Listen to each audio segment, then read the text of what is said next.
Hi there, good evening and welcome to your Sunday show here on the Four Lads Had a Dream podcast network. Your first one with me this year, incredibly. So I hope you're all very well-ish. My name's Scott Patterson. If you're joining us on our YouTube channel, thanks very much. I'm conscious we're also available on Facebook and on X, so we're grateful for your time, as you can probably imagine. I should say, before I introduce both our contributors tonight, the Sunday show is proudly in line with our friends at the local darts shop online. They are your go-to for any darts or accessories. They are available for installations in your local pubs, clubs or halls. If you're interested, all the w's.localdartshop.co.uk. Not to forget the people that are supporting us for the duration of the year: Rhino Express, Clyde View, Joinery, Athol Industrial Solutions, CSD Air Conditioning, and good friends at Candid, Black Rooster, and Art of Gold. We will mention them again because we just have to be perfectly honest with you. It's part of the deal. So lots to discuss tonight. Not a lot of good stuff, I have to say, based on what we know. And two excellent contributors to join us and walk us through for the next hour. Sheryl, how are you doing? Do you know what? It's been a while. It's been about 5 weeks, hasn't it? And this is the first time in 5 weeks I was forgetting what it was like for Rangers to make you feel a bit shit. So this is a bit bizarre, but I'm also thinking that the last time the three of us were together was after Tynecastle. So maybe it's us. It could be us. Maybe we're the problem. Was Doogie on that night? No, I think he was moving house. Right. Goodness. Aye, he's been moving house for about a year. What we're saying, Sheryl, is it's good to be back on and you're glad to be in and around the group again, of course. Yeah. And I feel very optimistic and everything's going to be fine and we're going to win the league and we'll get everybody who we want through the transfer window and it's all good. So just finish it here. Oh my goodness. Robert, how are you, buddy? I'm good. I'm just wondering how big that glass of wine is that Cheryl's got under the table tonight, because it sounds like she's been enjoying it if she's in that positive frame of mind. Much like Cheryl, to be honest, it was great when Rangers weren't ruining our weekends. And to be honest, the weekend has still been good. It's just unfortunate that the football's kind of got in the way a little bit. And I'm sure this group therapy session will help us come to terms with that result today and the performance, more importantly. Yeah, absolutely. So what we'll do, we'll run through the game as you'd probably expect today. I loathe to say the highlights because there weren't many. Jack Butland had one of those afternoons where he made some really big saves. We've spoke about this before with Jack Butland this season, where he's had a week where he's been really, really excellent, and the following week he will drop one into the net. Pray it doesn't happen this week. We'll speak about that. We'll also do a little bit about the transfer deadline day, which of course comes tomorrow. I think importantly, it's good to cover what we've done thus far in January and whether you think that it is good, bad, not good. What do we still need? Keep it sensible and clean in the comments, please, if you're getting involved in there, and we'll share your comments if there's anything that is worth sharing. There's a couple in there that are slightly wild, but hard to disagree with. I would have to agree.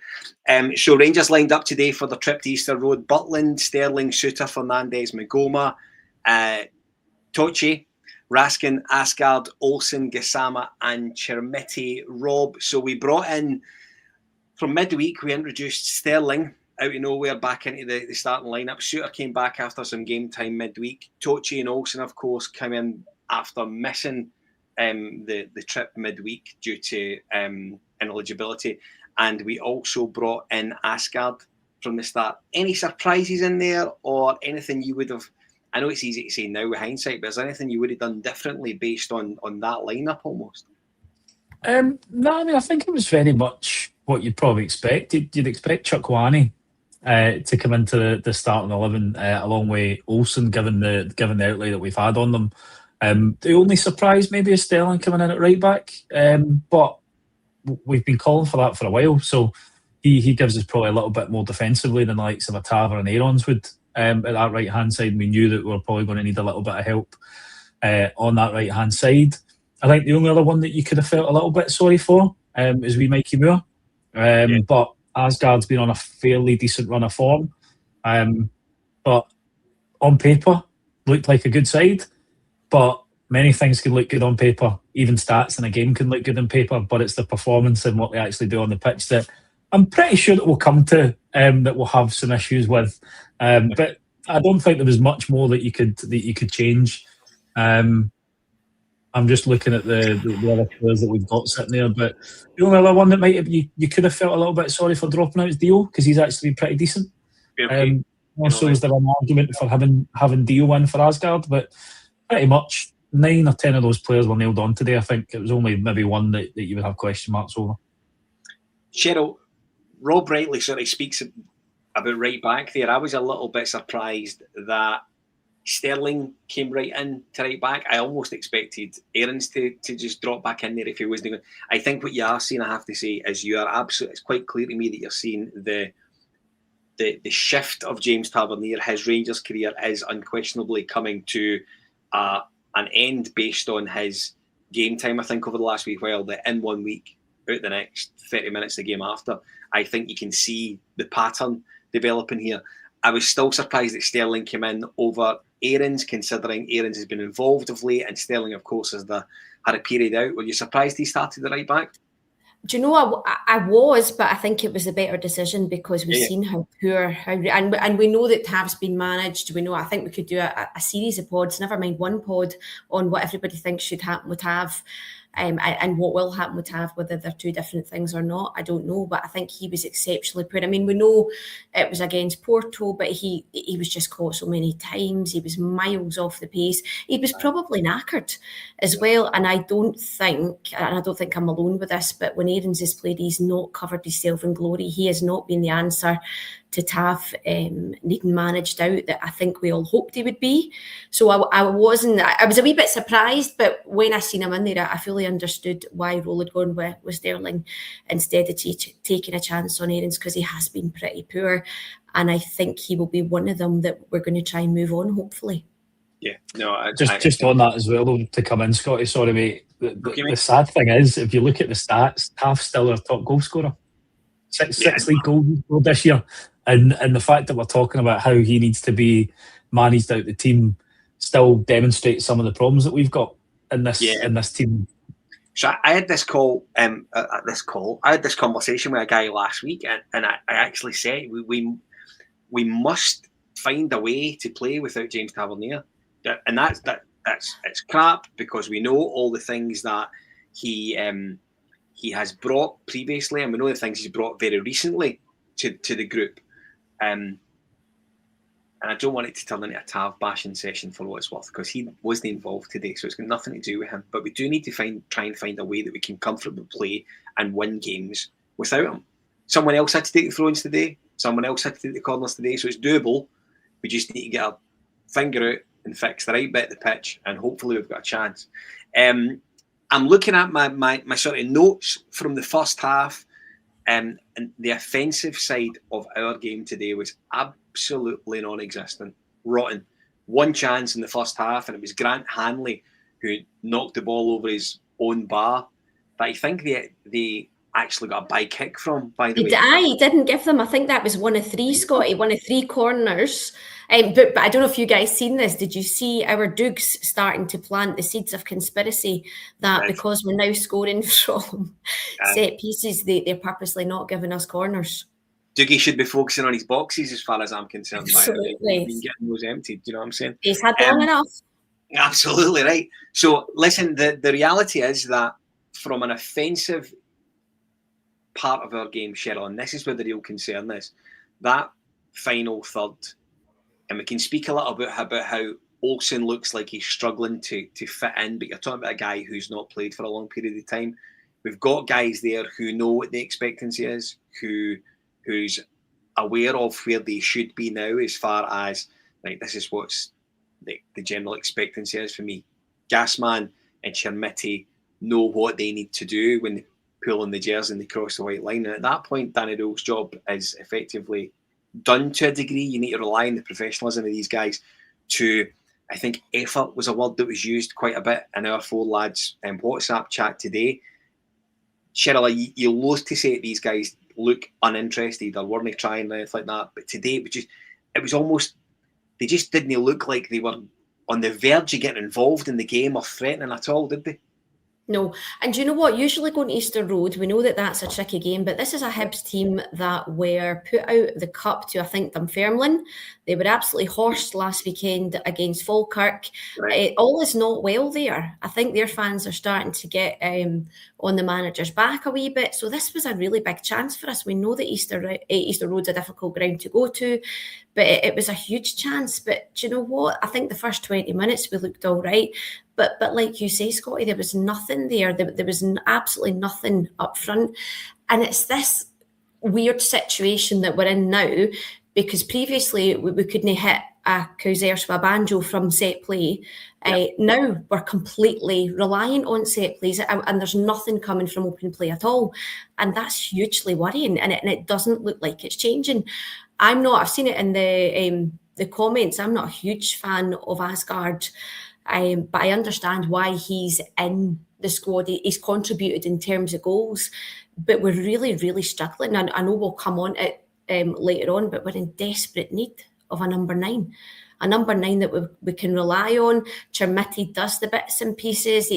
His play off the ball is slightly better, but we can't rely on him. You've seen that today. There was a chance that he had, and I can't remember who he passed it to, but he actually looked like he should have just taken the chance and took it himself. There's just absolutely nothing doing. And I think it was about 60 minutes. I don't know about you, Scotty, but I thought, we're not scoring here. We could play for another 60 hours. So Richard, who is watching us on X tonight, this team, and I think this is something that we've all kind of, a lot of people have said we need a number 9. And we say we need one number 9 based on the fact that one will do, because the other two have been really, I mean, Majovski and Danilo have been fantastic. Chermiti just needs some more support in there. Bullshit. The 3 of them have not been that great. Let's be brutally honest. Richard's absolutely right. This team needs 2 new strikers. The two we have currently aren't good enough. If we don't sign a striker or 2 tomorrow, then we can forget any title talk. It's fair, but I do think we've pigeonholed ourselves into the fact that we only need 1 striker.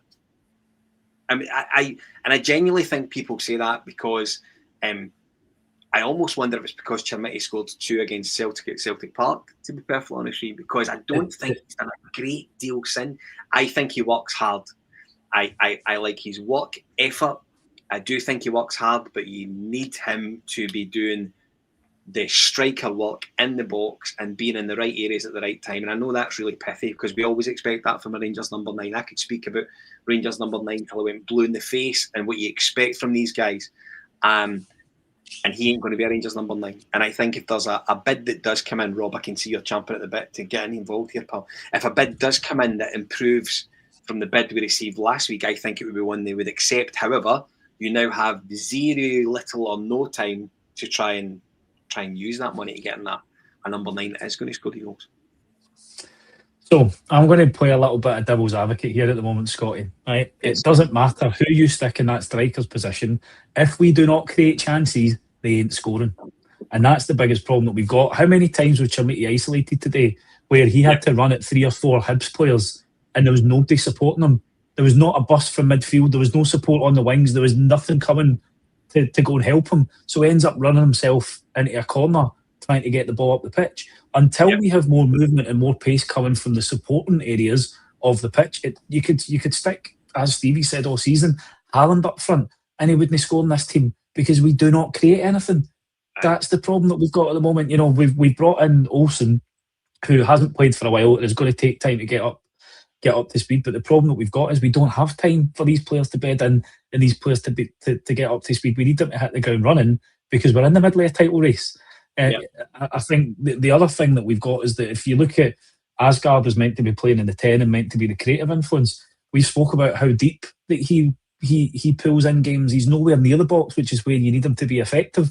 It's a lot more than just needing a striker. Unfortunately, we need another creative influence in the team that is going to be that spark that can help us A, hold the ball up, but B, break the lines and be a bit more support for Chermiti or whoever is going to play in that 9 position. And until we've got that, we're not going to score goals from open play. You know, our play today was just far too pedestrian. You look at how many passes we dinked about the back, and even midfield, there was no movement. There was no passes on when we had possession of that football because they were lazy. You know, there was no desire, there was no hunger. There was only one team that looked like they were in a title race today, and it was Hibs. So I just want to come back to something in there, because I think you made quite a few good points there, Rob, which is really unlike you on a Sunday. But what I would say is that based on what you've seen from our three strikers, who are at the moment Chermiti and Majowski and Danilo, if we had two shit-hot wingers playing either side and they were popping balls into the box, left, right and centre, do you think we're relying on these three strikers to be prolific in any way, shape or form? Because I'm not sure they are. You still need to bring in a quality striker, but only if you're going to give them the support and the tools to be able to finish. Ultimately, how many balls into the box have we played into Chermiti? To try and see if he's going to be able to get on the end of it. He got a bit of confidence after the game at Parkhead, right? But have we created much since then? Exactly. Probably not.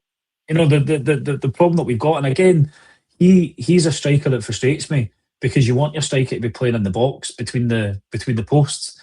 He drops far too deep and he goes out wide far too much. He should be the one that's busting his backside in there. I don't think he's got the natural instinct, but we've got to be fair to him as well. How many chances have been stuck on a plate from? Very, very few. Yeah, no, that's fair. I should say that I apologise for looking at my phone, but there has been, the Rangers review have announced tonight, just in the last wee while, that Rangers have reached a verbal agreement with Hansa Rostock for striker Ryan Naderi, following more discussions this weekend. A move for Cameron Archer is in place, but is now awaiting confirmation from Southampton on deadline day. Are you guys excited by them? Can I just ask? That's worrying me slightly as well. Sorry. Do you know that way? I at the moment I don't know what to get excited about or not with this current group. Do you know? I don't know. I always remember, and there'll be someone who'll be, you guys will maybe probably keep me right. There was something that Danny Rule had said, and I'm not quoting him, I absolutely not, but he said something along the lines of a wow signing to come this month, and you would hope that would be a new striker based on what we've seen so far, and based on it's the end where I think we need so much more help, to be perfectly honest with you, because I think we've got relatively decent players in and around the centre of the pitch, but I don't think our strikers are good strikers. I just don't, and I think it's an area that needs to be improved. Whether these two guys are the answer, Sheryl, I don't know. And time will tell. I've seen the Derry. People say that we're maybe moving from the Derry now in the same way that we done the early move for Igaman, which of course on paper, if he was to be as good as Igaman, then you've won a watch as far as I'm concerned. But how many of these sort of diamonds, rough and otherwise, come along that often? You know what I mean, Rob? Does that make sense? It does. Just on that point about excitement, Sheryl, I was really excited when we signed Joe Rothwell, so I'm not getting excited about another player joining Rangers, to be honest. Aye, well, yeah, I think it must have been that here. Oh, but so I will only judge them on how they perform in a Rangers shirt, because ultimately we've seen better players than Nadiri come to Ibrox over the years and struggle. World Cup winners, all sorts, who just haven't been able to handle the pressure of playing for a club like Rangers. And until they actually get out there, that's when I'll start to judge them. And again, it's one of the reasons why I'm not going to get on the back of Scott Olsen at the moment, because he's not played a lot of football, and I genuinely do think that he will be a good player for us. Yeah, it's unfortunate for him. We're not going to be able to give him the time that he needs to be able to get up to speed. He's got to start hitting the ground running, especially if he's been seen as one of the marquee signings, and a player that we've been after for a number of years. So it's going to be interesting. But Archer, Nadiri, they don't really scream out at me as being exciting players. But if they come in and score on their debut, then we'll all love them. Aye, no, that's quite true. So I don't want to get too far into transfer deadline stuff just now, because we'll come to that. And I do want to speak about the Jack. I suggested Jack Butland had a relatively decent afternoon today. I do think he had a good afternoon. Made two great saves in the 25th and the 26th minute, both from the boy Yuan, who I thought was really good for Hibs today. I thought it was excellent. Gave John Suter quite a decent matchup, I thought.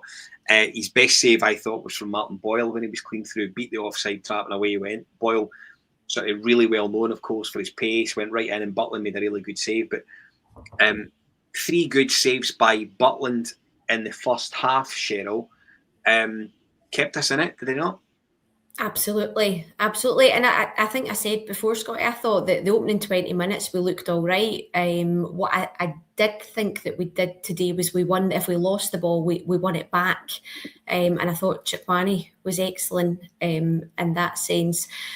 What disappointed me a wee bit, and I think you touched on it as well, is I think we kind of reverted back to that thing of looking really, really fragile at 0-0. There was no belief. I don't know if I would say that maybe there wasn't any desire, but we kind of reverted back to the sort of November Rangers where we didn't look confident. And I thought we'd got past that in recent weeks with the results that we had, but there was no belief whatsoever. And speaking about, I know, Rob, you mentioned Scovolson there. I think, I don't know if you remember it, Scotty, or if you've seen the first half, Rob, but he tracked back really, really well. That was one of the things I was pleased with. He tracked back and he defended and he did all right. For me, I'm trying not to judge him too early. What's that, his second game? And we have to remember Tierney. That's the way I think he seemed to have quite a slow start with us. Scovolson, I'm trying really hard not to be dead reactionary because, like you say, Rob, we don't have time for these guys to sort of bed in and take time. We're in a title race. We want to stay in that title race and we ultimately want to win it. So we need these guys to be coming in and hitting the ground running. That's a luxury that we don't have to give them that time. Back to what you said, Scotty, I just think there was that fragility about them. They kind of, first 20 minutes, very good, but then they sat off Hibs. And I think towards the end of the first half, it was 5 corners to 2. And for me, it looked, coming up to half time, it looked like it was a matter of time before Hibs scored. Yeah, no, I think that's quite fair. I felt that I actually didn't think we started the game particularly badly for a trip to Easter Road. I genuinely never. Now, don't get me wrong, you're not playing peak Barcelona. Do you know what I mean? It's Hibs at their place, and Hibs are off the back of a shocking result just down the road for me. And incidentally, 2 of the players that have been their mainstays for this season, Mulligan and Bowie, weren't involved today. So, do you know, it was a real opportunity for us to go there and do because of the result that Hearts had last night. I don't think there was any doubt that Falkirk were going to travel to the East End and be defeated. So we had a real opportunity today, I felt, to continue the momentum that has undoubtedly came with the Danny Rowell appointment, and the momentum that has came from November straight through December over that sort of tricky time at Christmas and New Year to now. And I just feel we've rested on our laurels a little bit in the last sort of week or so. And there's no real obvious reason or finger-pointing exercise to be done for that. But as we move into a really important day tomorrow will very much determine whether Rangers win the league or not. There's no two ways about it. Tomorrow will be the sort of 24 hours where you can see if Rangers are going to sort of win this league come May or not, in my honest opinion.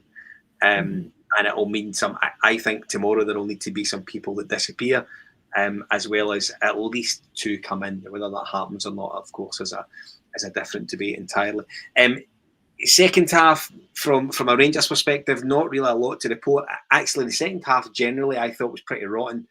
It was end to end without great quality.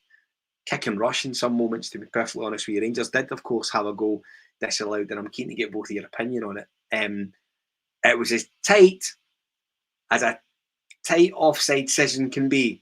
Rob, I don't know if you've seen it yet, because I know you were out gallivanting in the afternoon, but you had the old sort of wireless on. Mikey Moore scored, and he was a Nats ball hair offside at the most. Try and look at it if you can. I don't know if you've had the chance to see it yet.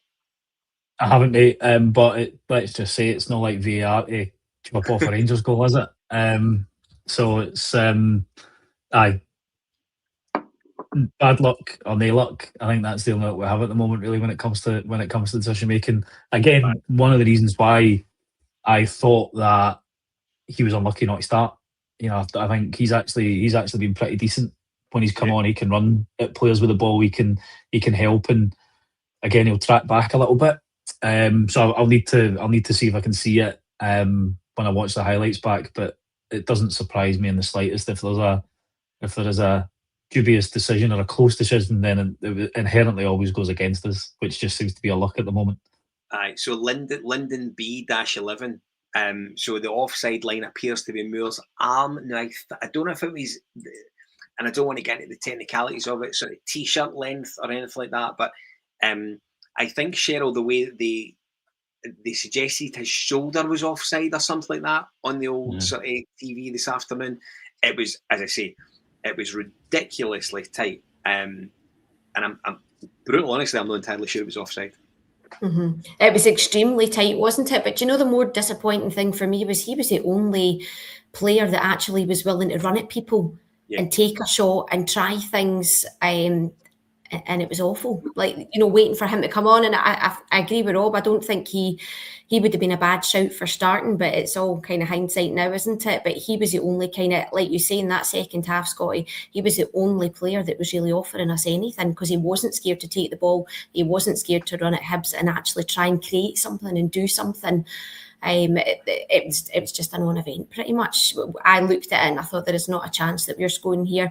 I don't think the subs did anything other than hasten up my wish for it to get rid of Bayrami even sooner than we can, please. Because the one thing I will say about him, though, I don't know if you noticed it, Scotty, when he got the ball up and there was absolutely nobody, not one solitary player in the box, and I could see him doing his dinger, and I thought he was actually quite right, because there was just nobody there. And do you know that way he had a moment in the second half where Raskin got himself in a really good position, and it looked like there was a simple ball inside Raskin where he lays it into Bayrami, and you would imagine, you're guessing of course now, but you would hope he would have got a shot off. Never happened, and that was frustrating because he was in a better position than even putting it right across the box, I felt. So decision making in moments and games at nothing each, critically important, and it just didn't happen today. It did not happen today. We could have played all afternoon and not scored. We could have played until now and not scored because of and it kind of speaks to the point you made earlier on, Rob, the options and maybe the abilities of the current guys that are playing in that front three. The mix isn't right. The sort of conduit between the three of them just doesn't seem to be working. I think a lot of it comes back to, Scotty, what we've spoken in this pod about before, though. You don't need to be a talented player to make a run or to support a teammate or to go into a 50-50 to win it. That's all about heart and desire. And again, it comes back to some of this group that we've leveled criticism at before, where they don't just they don't have that heart and hunger and desire to go in and win. And that's the worry, because today should have been a day where it was roll your sleeves up, regardless of what happens. We're going to get 3 points here, boys. Every 50-50 we go in, we win. You know, we go in and we be on the front foot and take that game to Hibs, given they've just come off the back of some pretty shitty results. And, you know, we're actually on a 8-game win streak, taking the Porto one out. If you cannot get yourself up for a game like that and go that little bit extra, then you shouldn't be wearing the jersey. And that's the frustrating thing, I think, for a lot of fans, is that you've got you see the performance today is the really disappointing thing. Some results you can't help, absolutely, we get that, but it's more that lack of effort and hunger that hurts, I think, most. Rob, do you think it comes back? Sorry, Scotty. Do you think it comes back to the same thing, though, that we've spoken about all season, just that lack of leadership as well? Somebody geeing them up, somebody keeping everybody calm, but also pushing everybody forward and giving people a wee bollocking if they need one. Because I didn't see that today anywhere. I think today was one of these games where some of the maybe the younger guys in the group, so some of the maybe the more inexperienced guys in the group would look around and look for someone to, like it or not, almost drag them through it a little bit. And I've said before, I'm not sure we've got guys within the group that have that capability to drag them through in games when the chips are not down as such, but when you need, do you know what I mean? When you have to sort of roll your sleeves up and sort of get a 1-0 out of it, and that's it. Do you know what I mean? And I'm seeing loads of people in the chat are talking about Connor Barden and how he's been missed since he dropped out with injury. He was having a really good run of form before he got injured. I don't think there's any doubt that as a support, we do have players that turn into peak Ronaldo, peak Messi, when the other ones are donkeys not pulling their fingers out, to be perfectly frank with you. But the role that Connor Barden was doing was pretty key to the way that Rangers were playing. Someone to protect the sort of back four, whoever it was, allow the wing backs to dash forward and defend when they had to, but more importantly, allow the front five ahead of whoever was sitting in that six. And in this case, we're saying it was Connor Barden that allowed them to play. And I'm just not sure that at the moment we have anyone that can play the Connor Barden role, if you like. And it's maybe unfair to call it that, but I don't think we've got anyone that has slipped into that role since he fell away, to be perfectly honest with you. What do you think, Rob? Do you think is that fair? We've not got anyone to do that sort of that masking, if you like. I think Big Chukwani looked as if he could be capable of doing that, to be honest, because there was a few moves today that he broke up with really good positioning. And then it was a case of use the ball, get it away. On the point, Sheryl, just about people holding others to account, the only person I did see do that was Manny Fernandez. Don't know if you remember, he went on the Maisie in the second half. I did catch the last kind of 5 minutes of it, and he was screaming because there was no movement. And once the move broke down, you could see him doing his nut at players as if he's pointing, saying, "Why are you not making a run?" So it was good. It was good to see him do that. But every player in the team should be doing that. You know, they should be screaming at somebody to say, "Go make a run." On the Barron front, he is a workhorse. You know, we've missed that. We've missed that there, but we've got players that are capable of doing it. Nico Raskin is a Belgian international. He shouldn't be hiding away. You know, the boy Basler for Hibs today bossed that game. Absolutely bossed it. He was brilliant today. You know, even when I was listening to it when I was out in the second half, it was just his name that you constantly heard. And that's something that Nico Raskin should take as a personal offence, that boy has outplayed him today. Yeah. But I sometimes just think that they don't get that. They don't have that mentality of, I'm going to go and win my 1-to-1 battle, and as long as I take care of that, my teammates take care of that, we'll end up winning the match. I don't think they think like that nowadays, unfortunately. You know, could you imagine Barry Ferguson or other midfielders of yesteryear coming up against a boy like Basler? And he was dominant. He would have stuck one on him early doors, let him know he was in a game, and say, "This is my pitch, wee man. Welcome to the Scottish League. I'm bossing this game." We don't have players like that, unfortunately, at the moment. They'll do that. Do you know that way? As I've said before as well, and one of the big issues we have as far as leaders is concerned, and we don't have a great group of players that can say they have been successful as Rangers players. And I think that's a big thing. Until you have a group of players that have cupboards with medals falling out of them, I think that leading personality, that leading player becomes a bit more a difficult conversation, because none of them have got that. And I'm of a sort of a time frame where sort of leaders were like real leaders, and they had medals to back up why they were leaders, and so forth. Played in better times with better footballers, certainly. I don't think there's any doubt about that. But I do think that's an ingredient that's missing just now. So, but listen, today's a setback. I don't think there's any doubt about it. We still never lost, if you like, which is of course a positive. We're still. Listen, I don't get. Russell Martin's Rangers are still in the title race, and if you'd told me that earlier on the season, I would have absolutely sort of phoned the asylum for you, to be perfectly frank.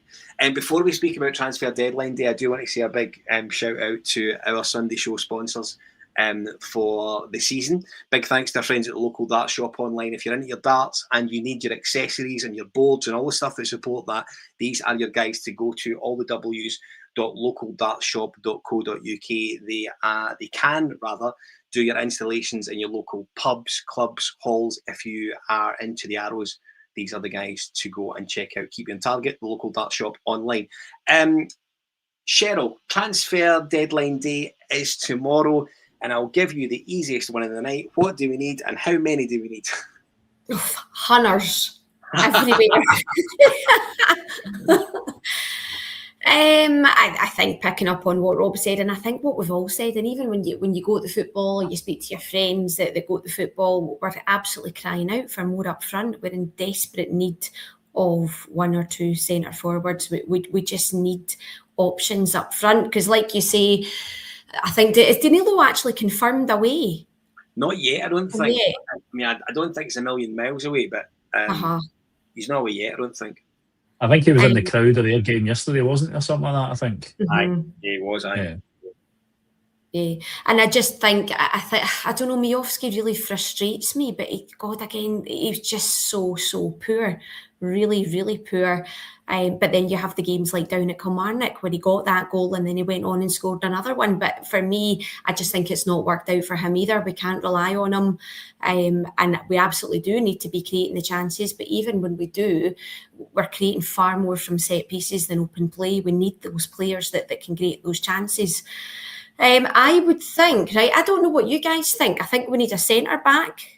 And I don't think we're going to get one. I don't think it's a massive priority, but I wouldn't be against a right back either. I know we've got Romans, but I don't know. I just think we maybe need somebody else in at right back as well, depending on what we're going to do with Sterling. I don't know. What do you think? Yeah, I'm all for the forward areas at the moment, because if you look at the last 10 games, I think we've had 7 clean sheets. So I don't think defensively actually is a problem at the moment. I say problem at the moment. No, a wee bit cover. We've got Suter, Fernandes, Jigger, Sterling can play there, and Cornelius is due back from injury. So you're going to have 5 centre halves there. Right back, you've got Tav, Aaron, Sterling can play there. So you've got 3 players that are going to be able to cover that.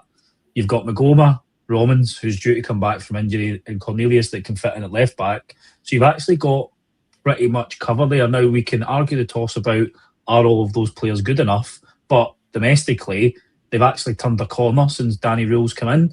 The big problem for us at the moment is creating chances. You know, for me, it is the 10, the striker, another winger potentially, because we need more consistently from those players than we're getting. You know, Gasman, great finish against Dundee, but he offers very, very, very little in between. You know, Olsen's going to take a bit of time. I think last game he played was November. He's had a couple of injuries and he's been on the bench. You know, he's going to take time to get that match sharpness up. So it would be great to get a striker in that can actually score goals and stay in the middle of the sticks. But you've got to be creating chances for them. And I think that's the biggest problem that we've got. I don't think we've been linked with that many creative players when you look at it. And that's my worry. Who is going to be sticking the ball on the plate for any of our strikers to stick it in the back of the net at the moment, because the current lot have shown that they aren't really the best at that at the moment. And Asgard's the one that you're probably most disappointed in. You know, on paper, Norwegian international, meant to be one of these players that likes to run at folk and create chances for his teammates, and he's done very, very little of that since we've seen him. He's had a really good run, yes, of getting in the end the goals and scoring some a good free kick and stuff, but you know, is that really enough to cement his place in that position? So for me, it's all about the forward areas and the creativity. Who can we get in that are going to create the chances for an Adiri or whoever's going to come through the door, or even Chamiti or Miofsky if they're going to be starting? You know, it's amazing. There's actually quite a few, and I'll be honest with you, Cheryl, I didn't think right back was an area that we would have to put people into. Don't look so smug, but you know what I'm going to say. There's a couple of people that are agreeing with you. Barden Loyal, an offensive right back to overlap Scove Olsen, Camden Ritchie.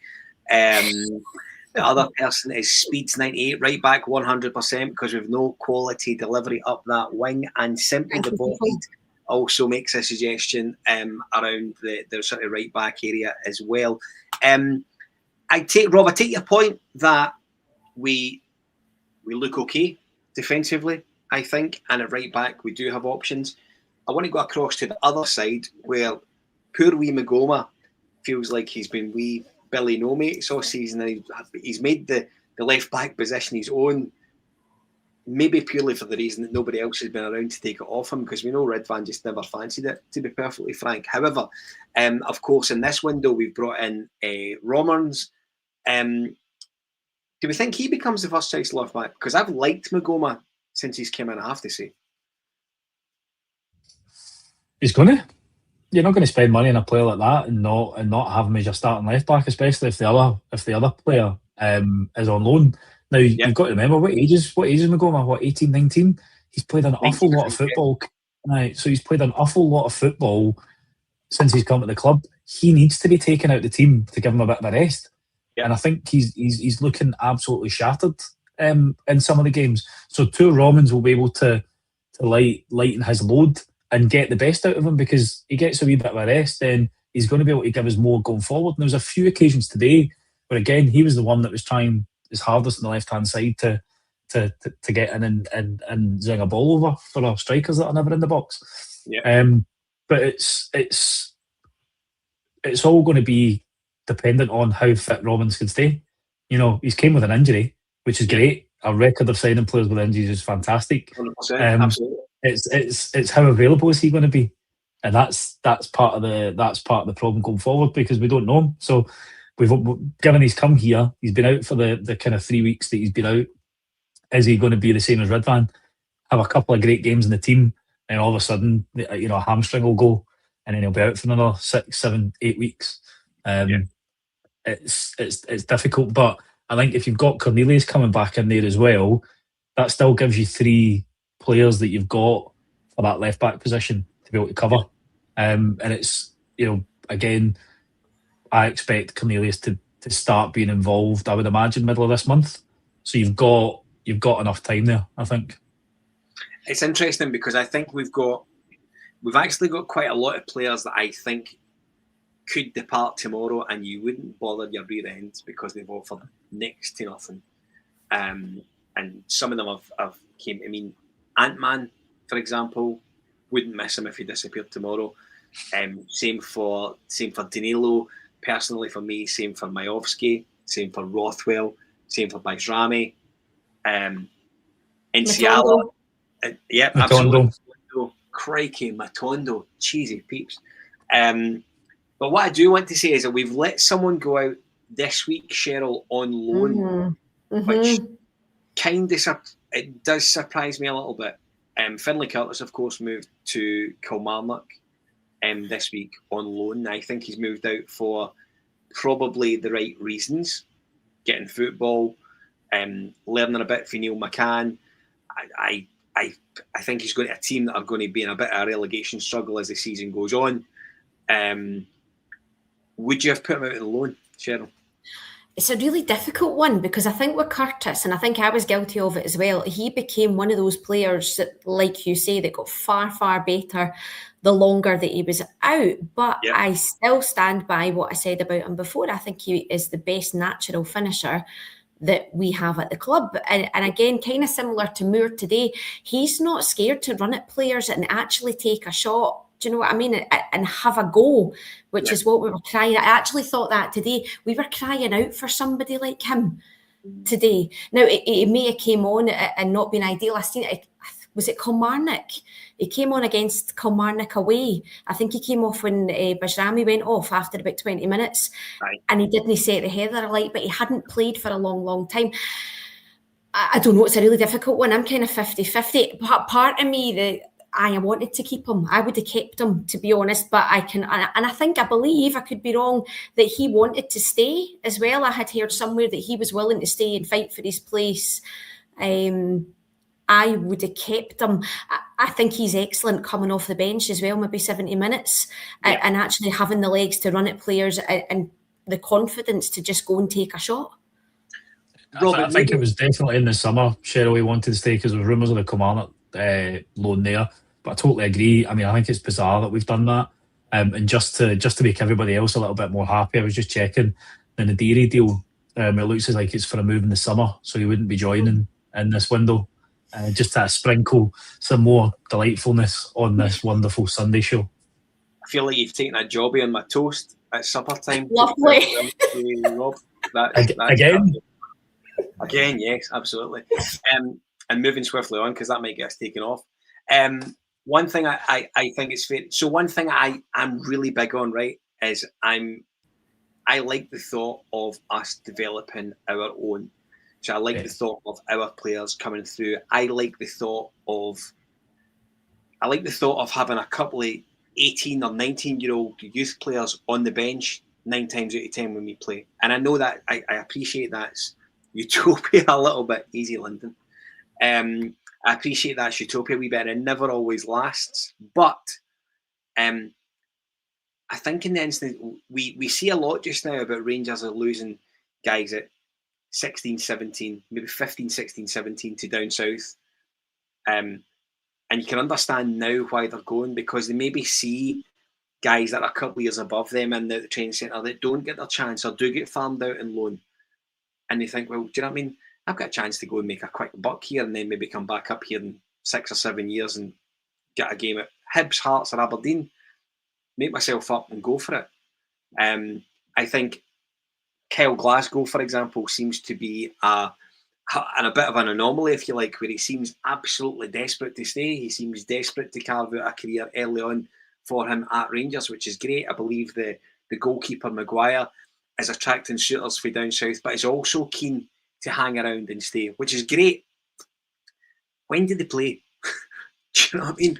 Because for as long as we go and bring in guys like Ant-Man, Bajrami, Matondo, their pathway for these guys and the current status, you look at Finlay Curtis, his pathway, you could argue, is being blocked by these guys who I don't think have offered anything more than what Finlay Curtis could offer. I think you've got to look at this realistically, Scotty. Finlay Curtis is an anomaly when it comes to young players that have come through the ranks at Rangers, I would say. I think part of the problem is you have a lot of these boys now that when they're getting their 3-4 grand a week or whatever it maybe will be, think they've made it. And literally they do take their foot off the gas. So the attitude that they maybe apply themselves in training isn't at the standard that it's needed to be. And I think you've seen lots of examples of that at Rangers over the years where players have come in and are going to be the next big thing, but have failed to back up that talk. Now, I'm gutted that Finlay Curtis is away to Kelly because I thought there was a really good opportunity for him to be able to get minutes here. The only thing that I can think of is that there must be another winger or something coming in that's going to limit his ability to get minutes in the second half of the season. If there isn't, then I completely agree with Big Phil there that we have made an error in harping him off, because I'd much rather him come on than an Ant-Man come on, because we haven't seen anything for Ant-Man. You know, apart from the very first game where he came into the team and looked really, really good, hitting the byline, cutting the ball over, he's offered very, very little. At least with Curtis, you know what you're going to get. And he has popped up in the early part of the season with some decent goals and some assists. You know, you look at that ball that he stuck over for Gasman against Porto during the week. Cracking ball. But it is really frustrating. I'm glad for him that he's going to be getting regular game time, and he's also going to work with Neil McCann, who knows him from last season and will help him develop. But I can't help but think, like people are saying, we've made a bit of an error with that one. But I think his attitude and his work ethic is different from a lot of the players that we've seen come through at Ibrox. I think that if you're good enough and you back yourself and you work hard enough, you will get the opportunity under this manager. He was really keen to put the likes of Kyle Glasgow and stuff on the bench in the cup game, but couldn't because of the daft SFA rules. You know, he'd said that. He obviously brought in the young boy Zebedee Lawson and gave him his first taste of Ibrox as well. So I think there's opportunities there for players. I think that's one of the reasons why Kyle Glasgow's looking to sign on. And it's then going to be, right, how can we start to give these boys a bit of a pathway into the first team? Because we do want to see more, but only if they're good enough. We don't want to be having them there token just because they're Scottish and just because they came through the ranks. This is Rangers. You've got to earn your stripes at this club. If you're not good enough, you don't deserve to be in the bench. You don't deserve to be in the starting lineup. And that goes for any player. It doesn't just go for the youngsters. If you're not performing, the manager shouldn't be putting you in the team at all if your effort and application isn't good enough during the week and it isn't good enough when you're in on the pitch representing the club. Sheryl, at the start of the January transfer deadline, if we'd said to you that the manager would bring in a left back, a 6 from a semi-decent European club, and a guy who we chased years and years ago and is Danish and plays in the wing, Hubba. You'd be quite happy bringing him in, would you not? I would, but I would still be worrying about where those goals are going to be coming from, which is where we're all at the moment. So I don't think it's not been awful. I think though, when I've been in a couple of the pressers, to me it looks like Roll has intimated that he is expecting not a huge amount more, but a decent number now, and it kind of feels like he's kind of gone back on that slightly.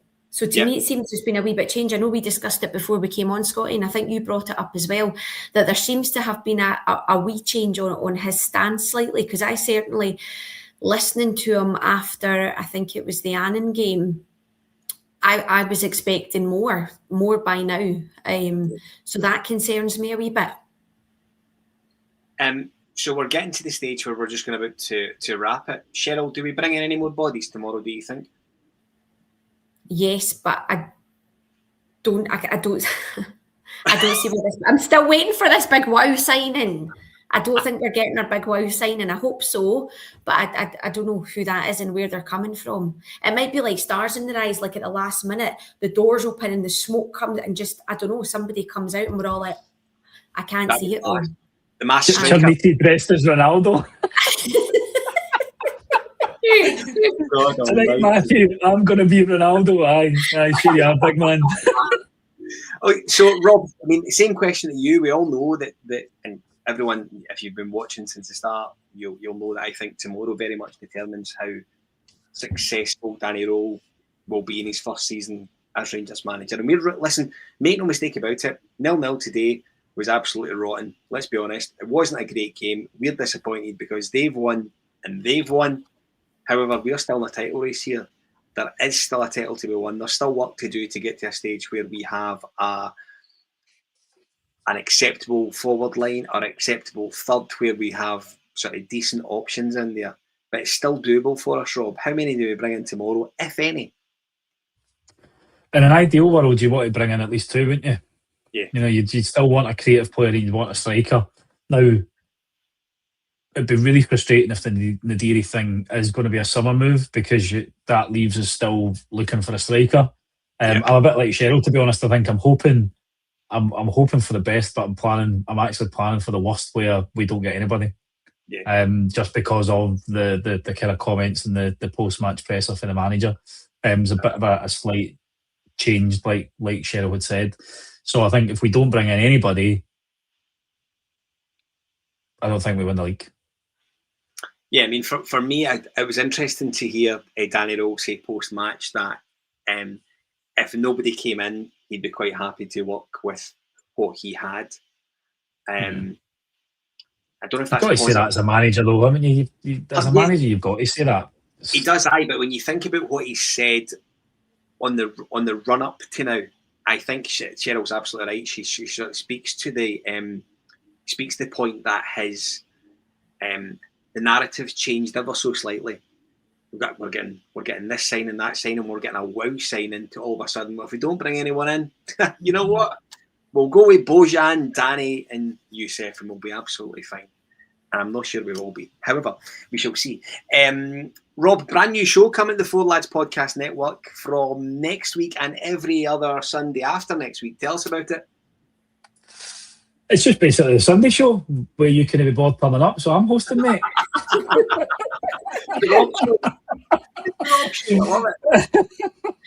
So it's I'll be taking on some hosting responsibilities. The queen of the Rangers podcasting world will still be on with me, which is great. It's going to be nice to have a familiar face that we can rip the mickey out of Dougie, even though he's not going to be on that pod either. But yeah, really looking forward to it. There's also the Unsung Hero 11 pilot episode that we've done, which is on the YouTube channel if anybody wants to go and check it out. And I'll be hopefully recording a few more of them over the coming weeks as well. But yeah, really looking forward to it, and hoping that I get used to the hosting malarkey with putting comments and all that sort of stuff up. You know, I don't want to put any Celtic fans comments up, so like anybody would ever do that in this podcast. a dark moment. It was a dark moment. Something I paid for a little while after, let me tell you.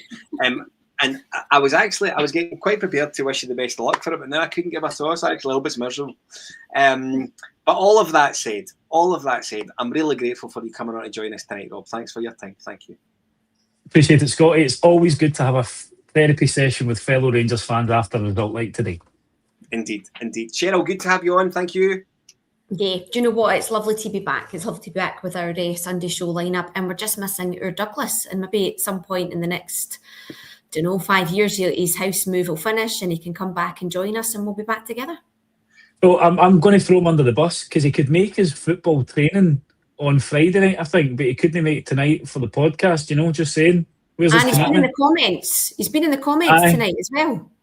Yeah. Listen, I'll be honest. I mean, you have totally bladed him there, by the way. Absolutely disgraceful friend. But it's absolutely fair. So before I let you disappear, I do want to thank our sponsors for the Sunday show for the duration of this season. As your local dart shop online, allthews.localdartshop.co.uk. For anything Arrows related, these are your go-to guys. Make sure you check them out. Also, for the duration of the season, we thank Rhino Express, Clyde View Fire Protection and Joinery, Athol Industrial Solutions, CSD Air Conditioning, Candide, Black Rooster and Art of Gold for helping us do this sort of stuff every other week. We're really grateful for it. And we thank them for their support between now and what is hopefully a successful May, depending on what happens tomorrow. Please do something, Rangers. I would really like you to do something to make us happy tomorrow.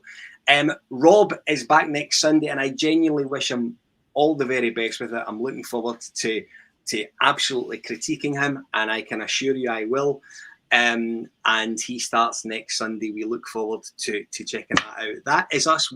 I am back 2 weeks' time. Have a good week. Good luck to Rangers on Wednesday at Kelly. And as I say, just sign someone tomorrow, please. Bye for now.